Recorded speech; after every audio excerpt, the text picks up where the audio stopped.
Perkenalkan, nama saya Yaakob Serluri, NIM 2114201052. Saya mahasiswa Fakultas Keperawatan Universitas Pembangunan Indonesia Manado. Di sini saya akan menyampaikan materi sedikit tentang cara berkomunikasi pasien dengan perawat dengan mata kuliah Komunikasi Keperawatan, dosen pengampu, Nurse Doni Sensola, Escape MKes. Di sini alasan saya membuat video dalam rangka mengikuti ujian tengah semester mata kuliah Komunikasi dalam Keperawatan. Berbicara tentang komunikasi keperawatan. Komunikasi dalam bidang keperawatan merupakan proses untuk menciptakan hubungan antara perawat dengan pasien dan tenaga kesehatan lainnya untuk mengenal kebutuhan pasien dan menentukan rencana tindakan. Komunikasi keperawatan dibagi menjadi dua bagian, yaitu verbal dan juga komunikasi non-verbal.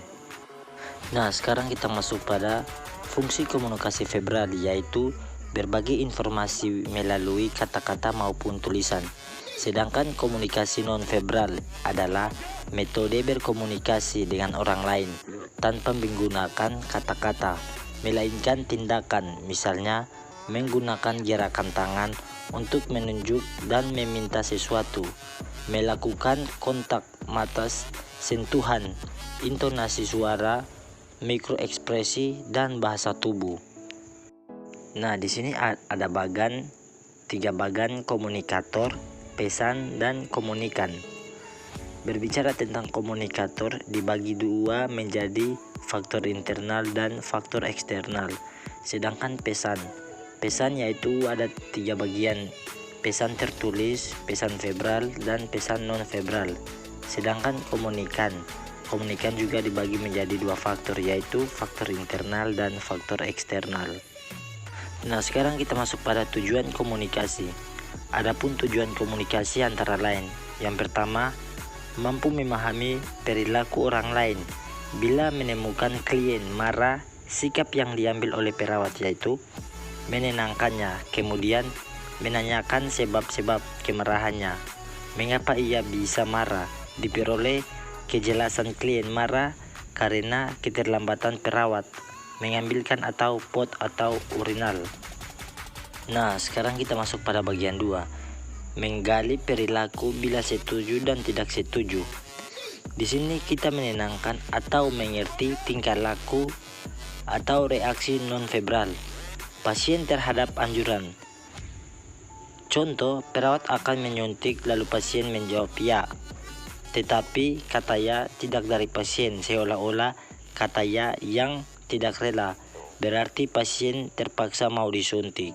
Nah, sekarang kita masuk pada bagian yang ketiga, memahami perlunya pemberian pujian. Dalam menggali potensi pasien untuk memecahkan masalahnya, perawat perlu pujian dan memberikan bantuan memecahkan masalah pasien di mana kurang bisa mencegahkan masalahnya sendiri. Contoh pada saat komunikasi di rumah pasien tentang yang punya anak balita dan kurang protein.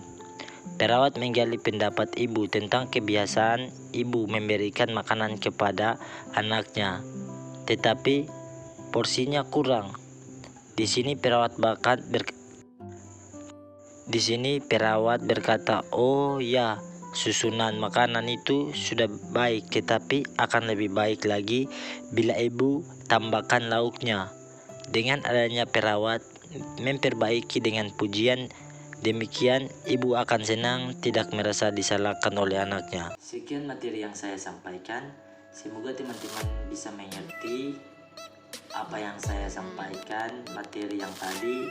Dan teman-teman juga jangan lupa bergabung bersama kami, kampus kami, Universitas Pembangunan Indonesia Manado, terlebih khusus Fakultas Keperawatan. Dan nonton video berikutnya sampai habis. Selamat datang di Universitas Pembangunan Indonesia Manado yang terletak dekat dengan kawasan bisnis Bahu Mall Manado. Tempatnya di Kelurahan Bahu, lingkungan 3 Manado, sangat strategis di pusat kota Manado. Dibangun di atas lahan seluas 2,5 hektar Universitas Pembangunan Indonesia Manado berdiri megah dengan ruangan 7 lantai, terdiri dari ruangan kelas, ruangan kantor, perpustakaan, laboratorium komputer, laboratorium keperawatan, pengadilan semu, dan laboratorium bahasa, kantin, serta rooftop di lantai atas. Universitas Pembangunan Indonesia Manado memiliki 6 fakultas dengan program studi, yaitu Fakultas Pertanian, Prodi Agribisnis, Fakultas Hukum, Prodi Hukum, Fakultas Teknik, Prodi Teknik Elektro dan Teknik Sipil, Fakultas Ilmu Sosial Ilmu Politik, Prodi Ilmu Politik, Fakultas Sastra, Prodi Sastra Inggris, Fakultas Keperawatan, Prodi Ilmu Keperawatan, dan Profesi Nurse. Didukung oleh sumber daya manusia yang berkompeten dan tersertifikasi, Universitas Pembangunan Indonesia Manado memiliki dosen dan tenaga kependidikan dengan latar belakang S2 dan S3 lulusan dalam dan luar negeri. Proses belajar mengajar dilaksanakan dengan teknologi informasi merujuk perkembangan dunia modern saat ini, dilakukan dengan sistem e-learning dan sistem ujian online atau ULAIN. Hasil tracer student Universitas Pembangunan Indonesia Manado dan fakultas menyebutkan lulusan UNPI sudah tersebar di dalam dan luar negeri.